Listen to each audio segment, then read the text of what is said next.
of frustration, full of despair.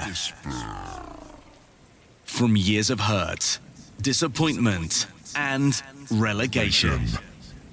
Two British football fans have had enough.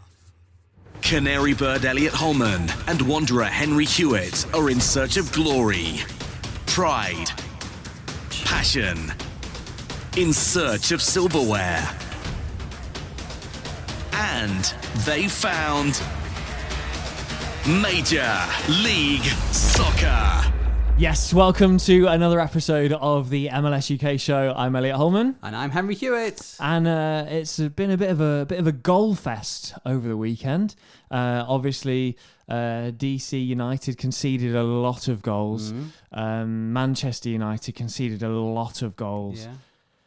Everton, they conceded a lot of goals as well, so that's kind of the theme of the show there. But we'll start as always with the game with the changing. No. Listen, we've got a bit of stuff to talk about before we get into the game with changing name. I wasn't going to mention it actually, but considering that you've just brought up teams conceding goals, just stepping away slightly from MLS just for the moment. Norwich had a great weekend, didn't you? Are you enjoying the Premier League still? I love it. I think it's great. I think it's really good how every other team can afford to spend millions and we can't. I think that's really good because it really it keeps us grounded. I think that's important. Yeah. You don't want to get above your level, do you? No, it's good for morale, you know? Yeah. It's very good. This weekend would have been great for morale. Yeah, I think so.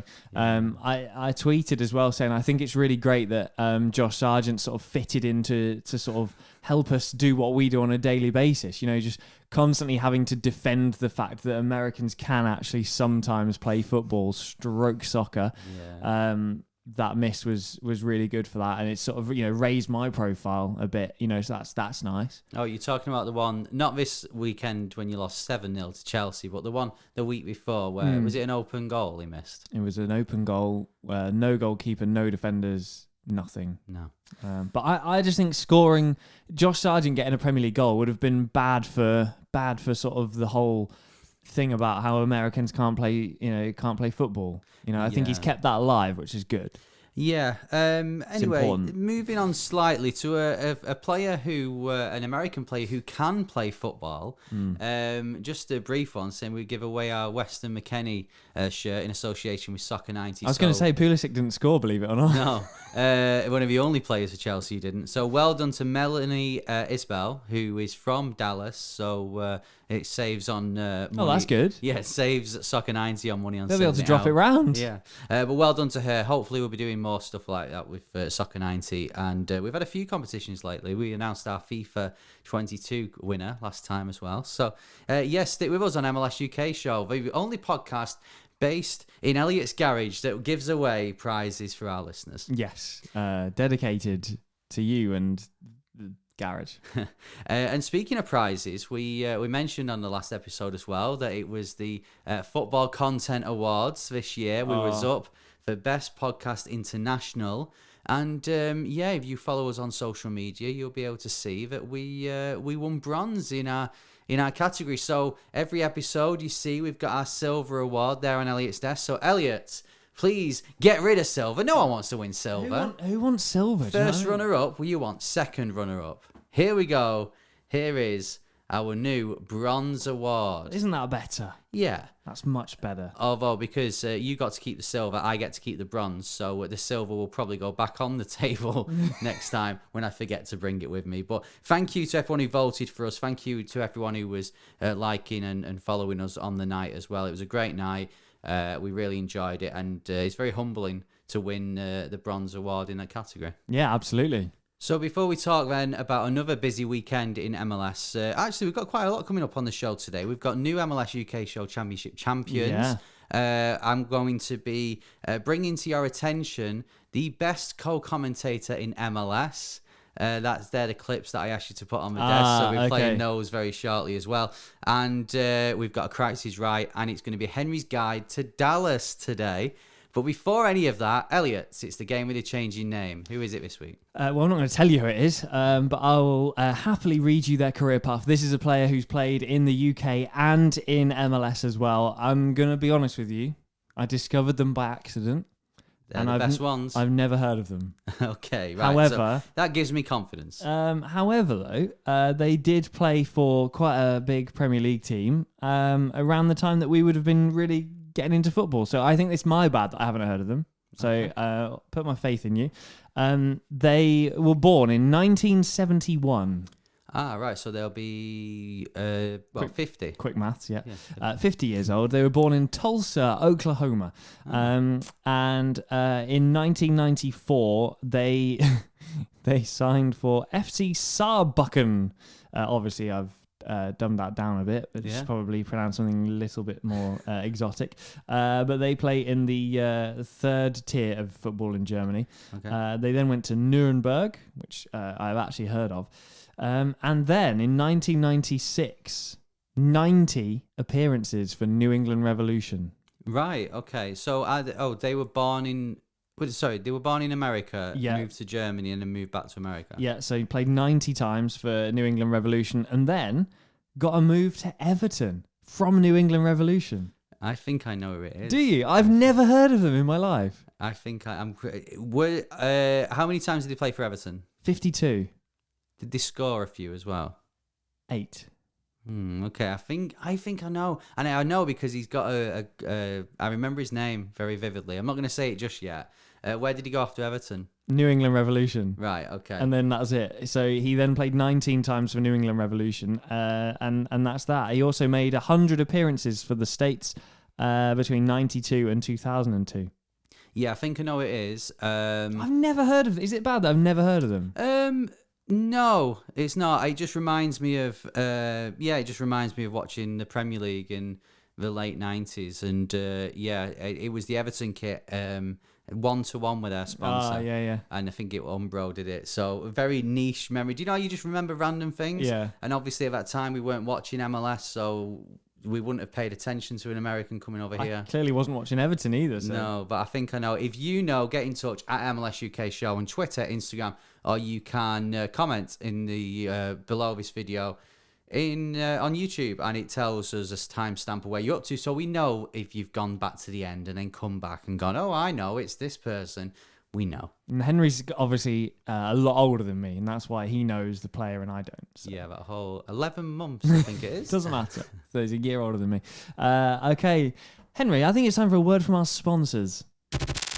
The MLS UK Show. Thanks, Elliot. Yeah, it's me, Elliot, and I'm here to tell you about soccer90.com. It's the place to go for all your MLS merch. Get your jerseys on there. They've got something from every single MLS team, plus some Premier League kits as well. Still working on Norwich. Yep. Thanks, Elliot. If you want to get all your European soccer shirts, also some MLS stuff as well, and international ones, head to Soccer90. And if you use MLS UK in the discount code, you get 25% off too. Even though they don't have Norwich. MLS UK Show with Elliot Holman and Henry Hewitt. So we're going to have a look now at what happened in MLS this weekend. But before we do, just a quick shout out to Sports Social. They're the podcast network that we're with. Head to sport-social.co.uk. Easy for me to say. And you can check out all the other podcasts on there that there is in the network. Loads of stuff, whether it's about Premier League, soccer in general. There's even other sports as well. So you'll be entertained if you head there. And also, you'll be able to listen to us again if you wanted to. All of our back catalogue is on their website as well. Right, looking back at this weekend then, we've got to start with New England Revolution, not just because they played Orlando, but because it was confirmed for the first time in their history. And remember, they are one of the MLS OGs. Yeah. They've won the Supporters' Shield. We've said enough about New England Revolution this year. Well deserved. There's a reason why they're 20 points clear of Philadelphia in second in the conference. They've just smashed it. And if they get another 3 points in the last 2 games, they'll actually break LAFC's record from 2019 for regular season points. And you couldn't argue if they did. They've been incredible. Oh, absolutely not. It's been that level of dominance that we saw from LAFC. I may even say better. I think they've certainly been more of a team, I think, and they've certainly been pushing to turn draws into wins, and on the odd occasion to turn losses into draws in the final few minutes as well. They've really, really, really pushed right till the final whistle every single game, sometimes twice a week, of course. So they deserve all the accolades, and I'm surprised to hear it's their first ever Supporters' Shield, but it's deserved. This is the most dominant they've ever been. We've not seen a good New England Revolution side ever since we've been watching MLS in the last 5-6 years. So, I'm really enjoying seeing somebody different up there. Genuinely, it's really refreshing, and congratulations to them. It's incredible. Yeah, I mean, you look at the side and the team, and when we compare it to teams in recent years who have broken records or have been at the top of the league, you look at that LAFC team in 2019, and they were noticeable. They had Carlos Vela in, they've got some great players in. The Atlanta team and New York Red Bulls of the season before. And you look at this squad and you think... I was watching it last night against Orlando, and you look at the squad, and I know they made 9 changes, but you think, oh, well, it is more of a unit. It's more of a squad. You've got, players that are pitching in certain areas that you wouldn't necessarily notice. And then, of course, they bring on the 3 DPs. They bring on Gustavo Bo, they bring on Carlos Gil, and they bring on Buxer as well. And then you think, there's the star names that have gotten to the top. Yeah, and actually, I don't want to make this about Orlando, but I think that's exactly what Orlando don't have. Because I think even though they've now got DK back, I think in terms of DPs, I think they're really lacking in someone who could come on and really, really influence a game. And I think that illustrated for me just how strong the New England Revolution roster is. Maybe at the start of the season, you thought, it's okay. It's above average, and they've proved me wrong because they've absolutely dominated. And like I say, I'm really pleased for them. Yeah, yesterday Orlando, they were dominating. They were dominating that match. They well deserved a 2-0 lead, and then they came on. Matt Turner made some good saves as well, and they showed their quality this season, and they have been that good. So congratulations to them. It's a challenge now to win MLS Cup. We know that it is difficult to win both, but if there's a man to do it, Bruce Arena is that man, and he's proved it before, and he could well prove it again. I think this is the first time that I've really backed someone who's won the Shield to win the playoffs, because they, like I just said, they just get the job done. It doesn't matter. They do what they need to do. And they work tirelessly until the final whistle, and it's earned them so many points. That 20 points that they've got, I guarantee if you do the maths, I haven't because I'm lazy. I guarantee that has been won, those 20 points at least have been won in the final 10 minutes. Yeah, they do fight to the end. And, if you look at, say, Philadelphia last year, they won Supporters' Shield. They didn't have the dominance of what New England have had, and it showed because they were eliminated in the first match they played. New England Revolution, you put them up against any side in the East, I don't see how they don't get to MLS Cup. No. If they're facing like Seattle or Sporting KC in the final, okay, that's a different matter. But as far as I'm concerned, it's New England's to lose. It's going to be fascinating to watch, I think, from a different perspective. Like you say, it's theirs to lose. I don't know if I've gone into a playoffs previously and gone, yeah, actually, they are really that dominant. I know LAFC, you expected it, but you kind of knew that there was a chance because they had some freak results throughout the season as well. Yeah. So I think this is the first time you're like, they have to go and win it. They have to be in that final. Yeah. Just a quick word on Orlando then. Pato was back on the bench, which, who? Oh, you signed him in the close season DP. The New England DPs, this is yours. He just hasn't really played yet. No, straight off my admit. But if he does play and he does start scoring, what a great time to come in before the playoffs. Imagine if he makes himself a hero in the playoffs, having literally played one game all season. It's happened before. Orlando are 4 points clear in the playoffs. They're 3 points clear of the line to get a home game. You've got some good results recently. You've put yourself in a very good position. Yeah, like I've said to you before, and I know you laugh, but I am being serious. I haven't enjoyed this year. They've not played good football. It's not been good to watch. They've just kind of ground out results. I think the roster's way better than the results they've got, if I'm completely honest. I know we missed DK for a lot of it. So yeah, I would actually, I wouldn't criticize the coaching team as long as they make the playoffs, but I think that's the bare minimum because that roster's good, and they've had games where they've played really well, but it's not been a consistent thing. It's not been a joy to watch this season. But as long as they make the playoffs, we'll worry about it when we get there. Yeah, and you mentioned DK there. You've finally got a player who can score a penalty against Matt Turner, so it's looking up for Orlando. Next, we're going to do the big three matches as far as we see it, and then we'll talk about the rest in order of when they played at the weekend. So the next one, Seattle 1, Sporting KC 2. This was the biggest match of the weekend. For me, I watched it. It was end to end. It was brilliant. Although the big talking point, it was Tim Melia, and on Roll Down, he thought he'd give him a bit of a rock bottom. The Rock commented on this actually on Twitter, which I thought was great. Should he have been sent off for this? Honestly, please don't get me started. This is absolutely pathetic. It's the most insane thing I've ever seen. It is insane, yeah. And then to not be sent off for it is unbelievable. And do you know what I think is even worse? Because mistakes can be made in the game, okay? And then VAR can make a mistake by not giving a red card. Yeah. However, for the league to then tweet it out and say, "Oh, was it the right call?" Sponsored by Pringles, and to tweet out, images of the Rock's, what the Rock had to say about it. No, you're embarrassing yourself. Yeah. This is what we're up against, because people over here see that and they go, "What are you doing? What are you watching? What is this league? It's a joke." And I actually feel more strongly about the league's reaction and the league stance on it than what happened. These bizarre things happen in games, right? Yeah. And he shouldn't have done it. He should have been sent off. I think we're all in agreement. There's no conversation to be had there. But the way that the league then parade it round, it just makes it look like a circus. It's pathetic. Yeah, I mean, if MLS didn't touch that, but if Sporting KC did, if they retweeted The Rock, and then all the other like ourselves and our Extra Time, the other sort of YouTube channels and you say that like we've got any influence whatsoever. No, but social media accounts, if they then retweeted it and were laughing, then that's fine. But yeah, I get your point with that. MLS doing it, it's like you just because as well, if the referee after the game sees that again and goes, "Oh, I made a mistake there," the league then are punishing the ref again. So it's gone around the world again, something in MLS. But on the pitch, Sporting KC, great win. This was a very.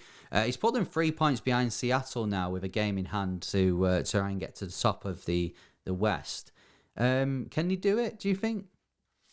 So I'm just looking back at the game. The amount of yellow cards handed out to Seattle players. Oh, yeah.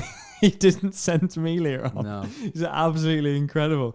So all those occasions where he's given out a yellow, he's gone, yeah, that's the same as what the goalkeeper did. But yeah, back to your original question. These two have been the standout, haven't they? Let's be honest. These two are the standout. And I think when you look at the West, in terms of points, yes, Colorado are up there as well, and Seattle is starting to slip. But for me, Seattle and Kansas City have been so far ahead. I think maybe the points don't quite illustrate how much they've dominated. Is that fair? Yeah, I think credit to Colorado because we didn't expect them to be up there, and they've stayed up all season, and they now level on points with Sporting KC. They just haven't got that game in hand. But I get your point. You look at Seattle and Sporting KC have been sort of the benchmark for this league this season. If that's the conference final, no one would bat an eyelid. Not at all. No, you would expect it, but. Yeah, Johnny Russell with a winner for the 79th minute. He does it every year. The evergreen Johnny Russell. He's settled in MLS well and truly, and he's every season he's one of our best players, and he continues to be impressive. He's only 31, which I actually, I'll be honest, same age as you. I thought he was way off. Yeah, he was way off. He looks a lot younger than me, but no, he's he's. This is the thing we do say about, especially players here in the UK. If you're knocking around a Championship or League One, go to America, go play for a team in the States or Canada, in MLS, because you get a great career. It's a great life out there as well. He's enjoyed it. He's continuing to be one of the better players, and he'll go down as a Sporting KC hero. Whereas if he would have stayed, he was at Derby, wasn't he? Yeah. I mean, you don't want to be there. No, he probably wouldn't be there now, but he would still be at a similar kind of club, or he may drop down to League One. And and it rains all the time here, and it's cold, so you might as well live out in the States. You don't get rock bottomed. No, and he's played 23 of their games, started 4 as a sub, and he's a designated player. And we were talking about New England Revolution. They've really got some strong designated players. Johnny Russell's still doing the business for SKC, 31 years old. Thought he was older. Yeah, but they're not we talked about before about the big names of say LAFC in the past and Atlanta. They aren't massive names, but they do a job and they're consistent, and that's what you want from your DPs. The last in the big three, what we're calling it this week, was a very impressive result for New York City FC. They'd really struggled for form. They then got a late equaliser at Atlanta on Wednesday, and now they've well and truly turned it around. I've got to say, DC, probably one of the worst 10-minute defensive displays I've ever seen. They were 3-0 down after 10 minutes. But was that down to NYCFC being good, or do you think that's DC being bad? Because this is an isolated result. DC have not been this bad all season. Do you remember on the last podcast we praised managers realising it's not going well and making a huge amount of substitutions at once? DC Losada made 5 subs. Didn't work. In the 46th minute. Well, technically it did, because they were 4-0 at half-time, and it only ended 6-0. Yeah, okay, if you want to take positives. But no, it's a dominant display from New York City. We were starting to be concerned that they may have been slipping, weren't we, on the last podcast? So a real show of dominance, and this could have been, maybe less so now. This could have been a playoff matchup. Yeah. And 6-0 in a playoff game would be crazy. But that's a real level of dominance. It's got them right back up into fifth, and it's going down to the wire. It is. Decision day is in 2 weeks. I can't wait. That's our next episode. Will be just after decision day, so we'll do a playoff preview then. By the way, if you do want to watch our playoff predictions from 2 weeks ago, we predicted who we thought were going to get into the playoffs. I mean, looking at some of these results this weekend, that looks, some of the things we said looks very silly right now. But search us MLS UK show on YouTube. Some of you will already be watching on YouTube, but subscribe while you're there and you can watch that back. In my defense, I'm just looking now. I said Montreal would drop out, and they have, and I said Atlanta would be there, and they are. I just knew you'd do it. Well, I mean, we are on the same point, so I'm not celebrating just yet. DC are just below Montreal, actually. They're in 9th. They're 2 points off Atlanta. Atlanta got a game in hand with Red Bulls, though. They do, so that's going to, maybe this result... I mean, it's all about how you react. If DC go win the last 3 games, then they will get in the playoffs, but this could really hinder what they're planning to do, and they could fall off a cliff now. So that's interesting to see. Right, we'll go through the rest of the games then. We'll do it from, the start of the weekend to the end. Columbus Crew 1, New York Red Bulls 2. You mentioned their Red Bulls, they're 6th. They're in the playoffs. One of the teams level on points with Montreal, just out, but have got that game in hand. They've really turned it around, haven't they? They beat New York City FC last week, and they are one of the favourites to get in the playoffs now. Yeah, and this is the thing, we've just spoken about New York. That was, when they're having maybe a bit of a rocky patch, and then they've come back and shown their dominance, and that puts that win in perspective. It does. Columbus, they're 5 points off the playoffs, 9 points available. They aren't going to get in the playoffs now. It's been a disappointing defensive MLS Cup for them. But next year, they're in the new stadium now. Everything's sorted off the pitch as well. There are a few distractions with changes of name and stuff. So you'd fancy them under Caleb Porter to come back stronger. Well, I would anyway. If Philadelphia won, Nashville 0. This was the battle for second in the East. Shabilko penalty after 18 minutes won it for Philadelphia. They're on the same points, and they need one more win to secure the place. But realistically, they have secured it. They're 5 points above the line to get a home tie as well in the playoffs. They're both going to be fine. Yeah. After that, it was the Toronto versus Montreal, the Canadian Classique. Montreal were 1-0 up. It was Toronto were in charge of this game, I've got to say. They should have won it, but Montreal went 1-0 up. But that's been their story. It has, and you can't, for 3 games to go, you can't be dropping points like this, especially against teams with respect to Toronto who were already eliminated. Yeah, absolutely. I was surprised that Montreal allowed it to be a contest because, when you just look at the standings, step back from everything, look at the standings, you don't need to be a rocket scientist to know this is probably going to be a dominant Montreal performance, but it wasn't. And that really surprised me, especially when Montreal have got so much on the line.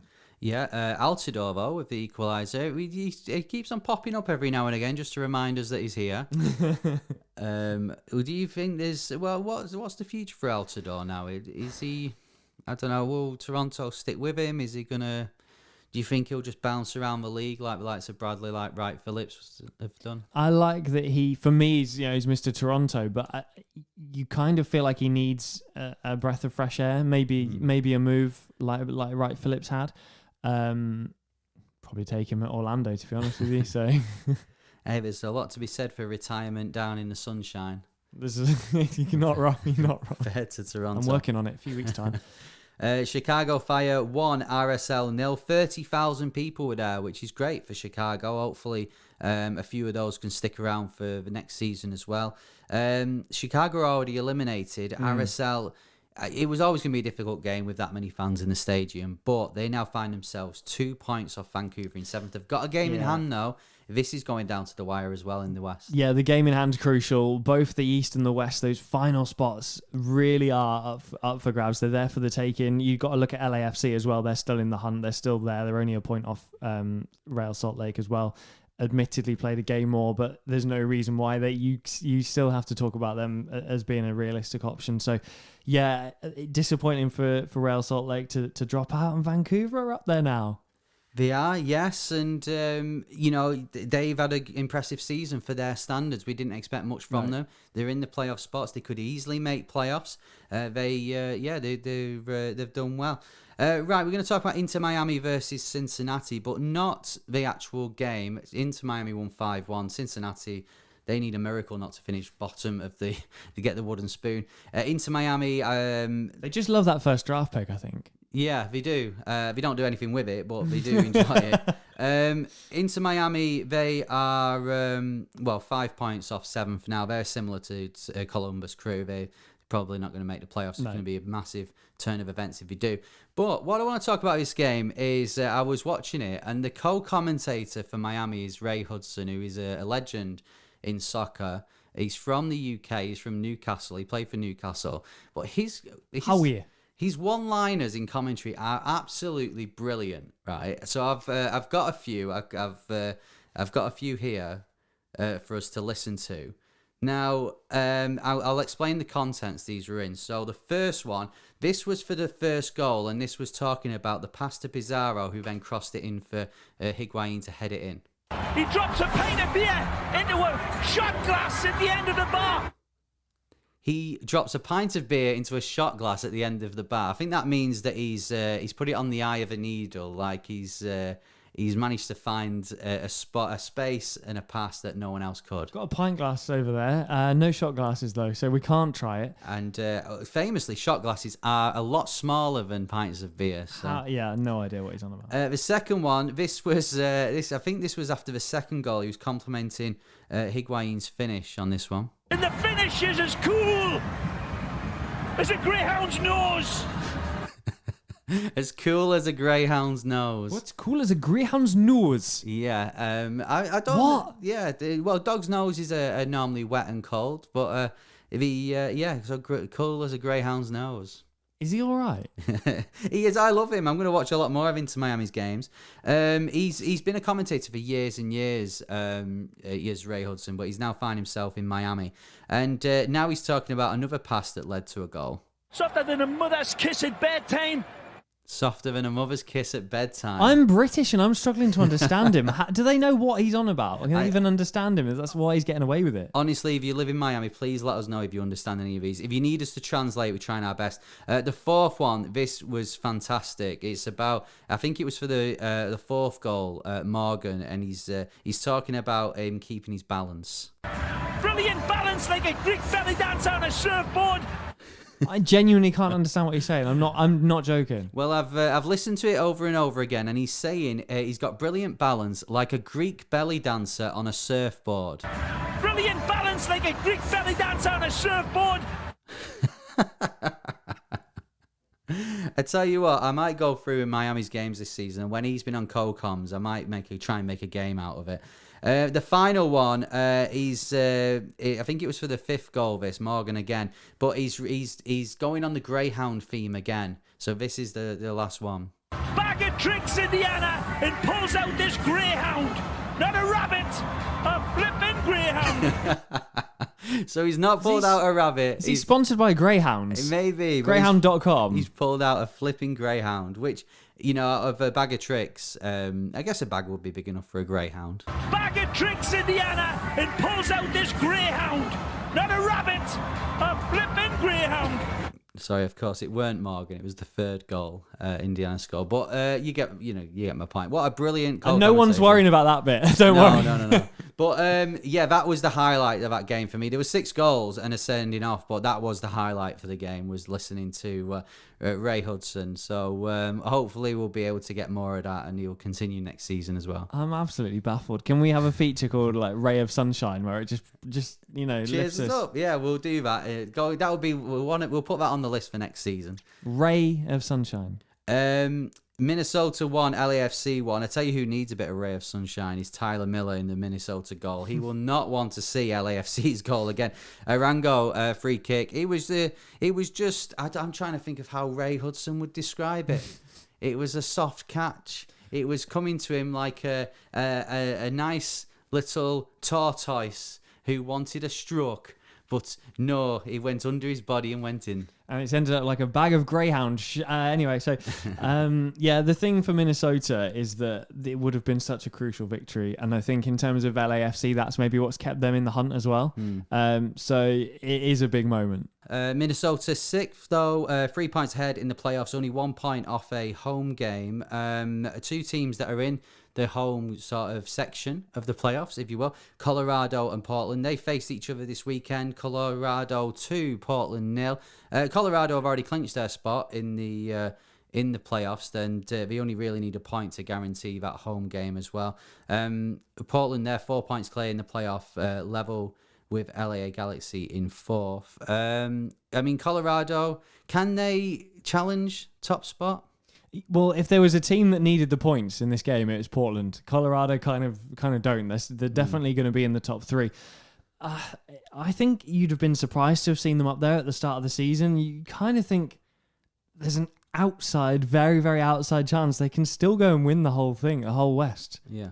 And so, obviously, it's likely that Sporting Kansas City are going to make the charge, if anyone, because they've still got a game in hand. But I look at Colorado and think they just grind out results. No one really pays them much attention. Us included, we're guilty of that. Everyone's looked at SKC and Seattle. There's still an outside chance, surely. There is, but I tell you what, in the playoffs, if these two face each other, who would you go for? Colorado. Really? Yeah. Given Portland's experience? Yeah. Okay. I'd probably go Portland. But saying that, Colorado, they've surprised us all season. They could well and truly surprise us. It's all about form. It is. Although we have seen before that teams in very good form have messed up in the playoffs. And that was makes it very exciting.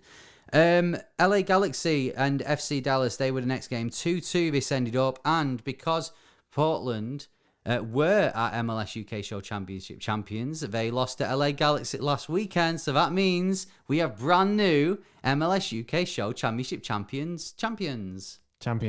LA Galaxy! They beat Portland last week. They then beat Houston in the week. So drawing 2-2 against Dallas has meant they've kept the title, and they'll take it into the remaining games. They were 2-0 down against FC Dallas. So I really think that the comeback was not to do with any playoff places. No, because they can't, they're not really fighting for a home tie. They're fighting for the MLS UK Show Championship. Yeah, exactly. Chicharito scored 2 goals. One was disallowed, one was a penalty.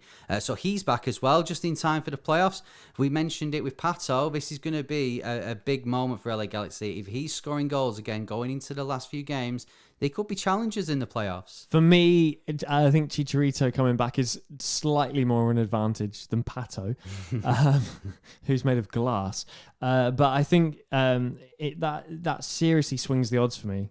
Chicharito seriously makes a massive, massive difference to LA Galaxy. Where do you put Galaxy then? If you line up the teams in the West who are going to be in the playoffs, where would you put in terms of favourites? Where would you put Galaxy with a fit and firing Chicharito? With Chicharito, I put them above Portland for a start. Okay. So I think they'd get a home tie. They'd finish in that top 4. Right.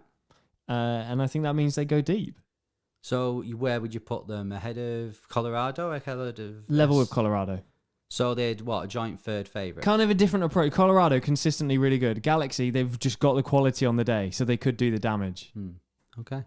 San Jose won, Vancouver won was the next game. San Jose 7 points off the playoffs. They will probably be eliminated on Wednesday. Vancouver, we've discussed before, they're 7th in the playoff zone, so they're just in there. They will be out if RSL win, but overall it's been a good season for Vancouver. Absolutely, and we talked about the managerial change on the podcast. We were both a bit unsure about it, thought it was maybe a bit knee-jerk, but it's done the business. It has, and they'll continue to grow. They'll sort a few things out for next season. And if the fan base are on side in that stadium, they can really be, we've seen it before that teams like LAFC have gone there, big teams who are doing well, and they'll turn them over. So if they can get the fans on side at home, Vancouver could do anything. Absolutely. Don't think they'll win MLS Cup, but we said that about New England Revolution, so True. You never know. Finally, Austin 2, Houston 1. I mean, both teams are already eliminated. This is just a battle to not finish bottom of the West. It's not been a great season for Texas. At the moment, the bottom of the West looks like Houston, 30 points, Dallas, 29, Austin, 28. Who's getting the wooden spoon in the West, Elliot? I'm looking at Houston and I think they haven't won a single away game. No, that's so poor. Bad season, hasn't it? That's so poor. And for me, I think they deserve to finish bottom for that. Even Austin have gone away and won 2 games away from home.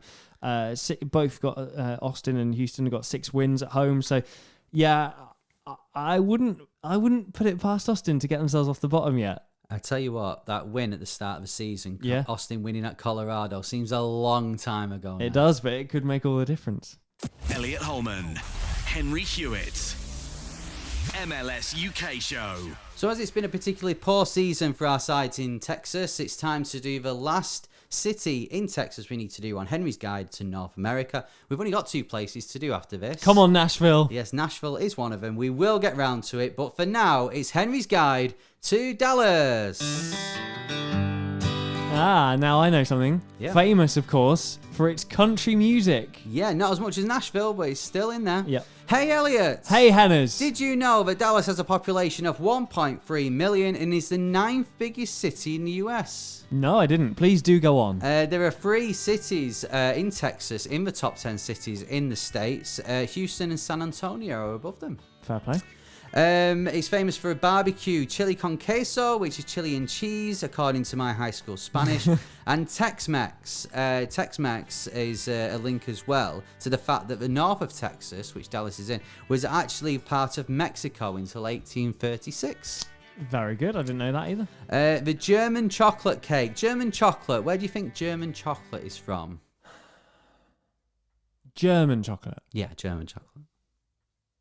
Is it French? No, you're close though, because people think it's from Germany. However, it's not. Sam German was a baker in Dallas, and that's where German chocolate comes from. But people misconcept it to be is from Germany. Right, I'm going to run through some facts now, like I did last time in Chicago. Just okay, quick fire. The Dallas Cowboys cheerleaders were the first cheerleaders in the world. Saw them at the F1 last night. Well, in the so that was in the 70s. Barney the dinosaur is technically from Dallas. His creator was from Dallas. Wow, okay. Statistics show that the Windy City, the true Windy City, is not Chicago. The wind speeds in Dallas are actually higher than Chicago. Chicago, you frauds. The Dallas Farmers Market is the largest in the country. The first shopping center in the US, the Highland Park Village, that was in Dallas, and that's still there today. And the Woodrow Wilson High School, named after the former president, there is a little piece of his history in the brickwork of the high school. Actually, it's a piece of his daughter's history. Would you like to have a guess at what it could be? I'm slightly concerned, so I'm going to decline the opportunity to guess. There is a piece of her wedding cake in the brickwork for the Woodrow Wilson High School in Why? Dallas. I have no idea. Famous people from Dallas include Vanilla Ice, Nick Jonas, although his brothers aren't from Dallas, strangely enough. Wow. Owen Wilson, Post Malone, he moved to Dallas as a kid and was raised there, like Will Smith, but not in Bel Air. Selena Gomez was born in Dallas County, and Demi Lovato was brought up in Dallas as well. And she has a sister called Dallas. Do you remember when we interviewed Demi Lovato and I tried to get her to be an Orlando fan and she just went, no. Yeah, when we worked on the radio. You was like, we used to do that, didn't we? Well, we don't work together on that show anymore, so it's fine to say this. But whenever we had an American or Canadian artist, if there's a way we could kind of get MLS in to then try and play the clip on the podcast, we would try to. And all the time they just go, no, I've never heard of it. No, never. The only person who did was Shawn Mendes. Yeah. But that was afterwards when he saw your screensaver on your phone and went, oh, you like soccer? That's Orlando. We were like, we're not recording now. So, there we go. That was Henry's guide to Dallas. When do we go to Nashville? A couple of episodes, yeah. What music are we going to use for Nashville? Maybe some hard drum and bass? Yeah, I think so, yeah. Some metal, some indie? That would be good banter, but some pop punk. I think Nashville fans wouldn't appreciate it. They've had to listen to nearly 26. We've done a few British ones as well, haven't we? Yeah. We've thrown them in, so we're probably approaching 30 times they've had to listen to it or wait for Nashville. So I don't think they'd appreciate that. But yeah, that was Henry's guide to Dallas. So moving to now a Kreis is Right. He's come back. We did 3 lies on the show last week. Kreis is Right makes a triumphant return. For those who aren't aware of it, this is Elliot it's like higher or lower, isn't it? You give me higher or lower choices on a certain subject. Yeah, and as you know, our game with the changing name player was a New England Revolution player to give a nod to the fact that they've just secured the Supporters' Shield. And Jason Kreis is Right is also to do with the Revs. So, are you ready to play? Yes. Henry Hewitt, come on down! I've missed this music. We did the 3 lies last time instead, didn't we? Okay, so this is all about the New England Revolution top scorers from the last few seasons. Right, okay. So I'm going to give you, I'm going to start with 2020 and we'll work our way back. And you have to tell me whether they scored, their top scorer scored more or less goals than the year before. Got it. Okay. So 2020, it was a tie between Teal Bunbury and Boo. And they got 8 goals each. Okay. So higher or lower, 2019, it was Carlos Gil. I think higher. It is higher. It's 10. Higher or lower than 10, 2018. Again, a tie between Teal Bunbury and Pania. Higher or lower than 10? I think... just lower. It was just lower. It was 8. Back to 2017 and one of his 90 clubs, Kai Kamara. But higher or lower than 8?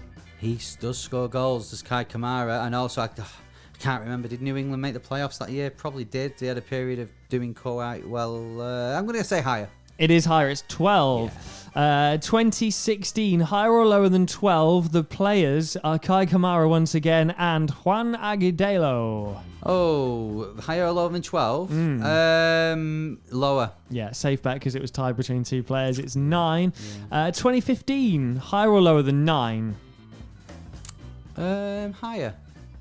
It was Davies and it was 10. Yes. I'm smashing this. Okay, this is a tough one. Okay. Concentrate on this one. 2014. Right. The player is Lee Nguyen. Lee Nguyen, right. Higher or lower than 10? He was top goal because scorer. 10's quite hard, isn't it? Yeah, 10's kind of a benchmark, sort of. That's tough to go. I'm going to go... He was lower? Just? I would have gone lower as well, but it's higher. It's 20. Oh. You see, all the seasons sort of mix into one. Exactly. Last one, 2013. It was Fagundes, higher or lower than 20, which is obviously a massive benchmark. Got to be lower, surely. It is lower. 13. Good work. You did all right there. I You know, only got one one wrong. wrong. Yeah, Yeah. that's good for you, especially this season. You've been terrible.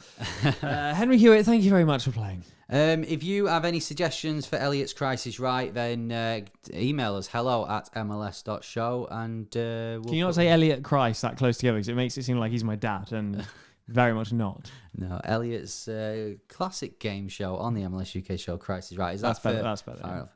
Yeah. Right, it's time to look ahead to this weekend in MLS. Last episode, we did our predictions. It was 6-3 to me overall.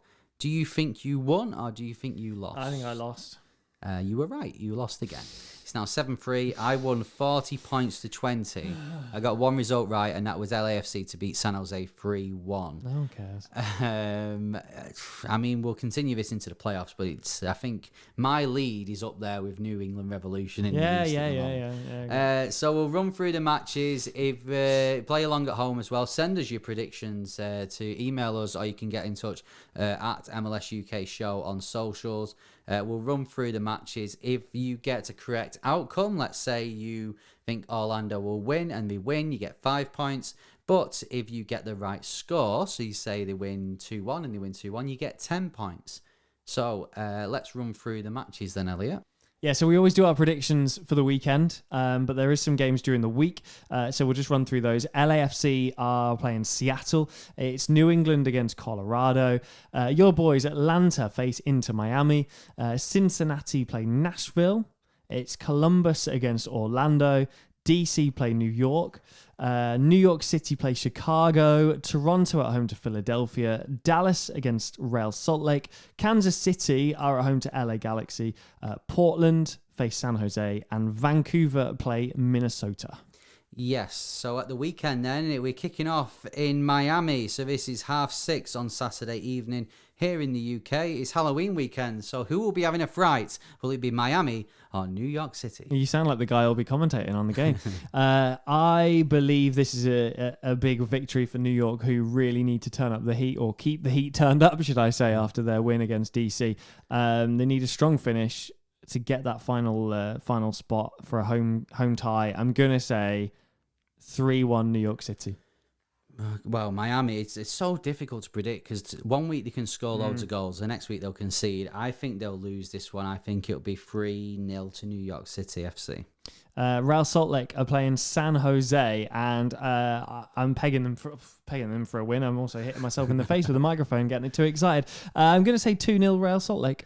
Yeah, I think RSL will win as well. San Jose, we've discussed, they'll probably be out by this point anyway, eliminated. So I think RSL will win at home. I think it'll be 3-2. Now, here's a difficult one to call. New York Red Bulls against Montreal. Yes, depending what happens on Wednesday night, this could be, I mean, Montreal aren't playing on Wednesday, so this is their next MLS match, but this could be a as we call in the UK, a 6-pointer, and this could have a big say on what happens in the playoffs. I think I think New York Red Bulls will win. I think it'll be 2-0. I'm going 2-2.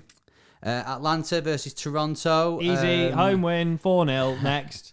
I don't know. Toronto, I was impressed by them in a way. No, you weren't. Last weekend. No, you weren't. I still think Atlanta will win. I think it'd be 3-1. But, I mean, for Atlanta, they didn't play last weekend. But Inter Miami and Toronto at home, 2 games in a row, that could be a big say, a massive say. Win both of them, they're in the playoffs. Absolutely. DC United against Columbus. Early hours for us over here on Sunday morning.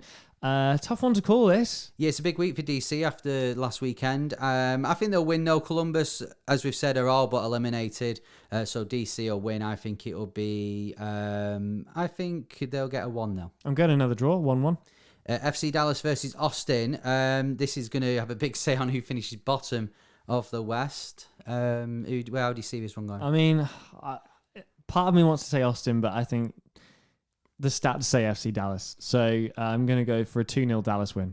I think 2-2. I think it'll be a draw. They'll take it to the last game on who's going to be the worst team in the West. Minnesota versus SKC. This is a big game now. I mean, SKC have already secured their playoff spot. Minnesota are looking to, but this could have a big say on who finishes gets that 4th spot. I think Minnesota win this. Yeah? Surprise! I know it's not as clear cut, but I'm going to go 1-0. Yeah, I fancy Minnesota won't lose. Well, actually, this is SKC. It's tough, this one. It's tough. I'm going to go right in the middle. I'm going to go 1-1. Houston play Colorado. It has to be a Colorado win for me, and I think it'll be heavy. I think 3-0. Houston, I would agree with you, but that Houston v Seattle result a few weeks ago has made me think, are Houston suddenly going to turn up against the not having better side?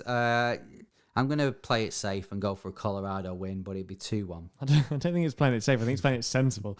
Orlando play Nashville because they've not played them in a couple of weeks, so that's good.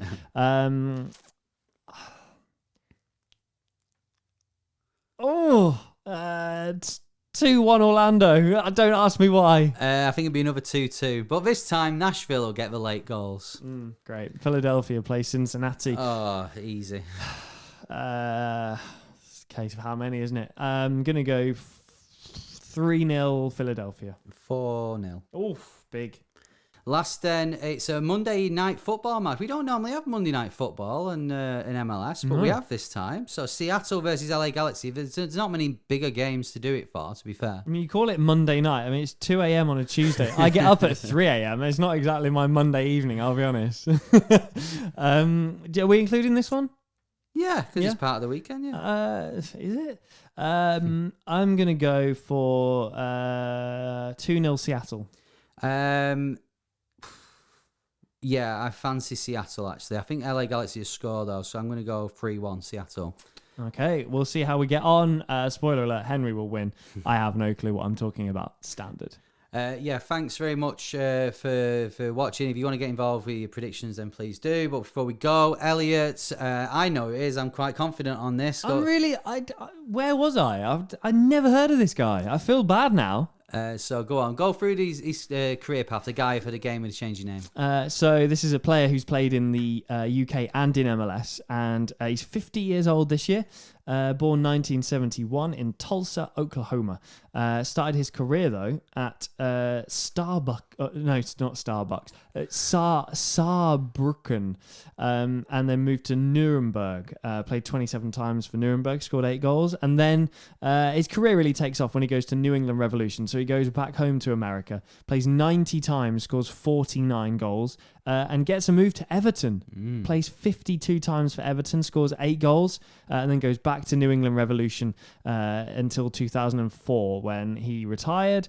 Played 100 times for the USA as well, and his name is Joe Max Moore. Yes, I've never heard of him. He's a name, as I said before, his name just sticks out. I remember watching it on Match of the Day here in the UK and just being like, I think because he's American, we didn't really get, we had Brad Friedel and Casey Keller, but not any attacking Americans anyway.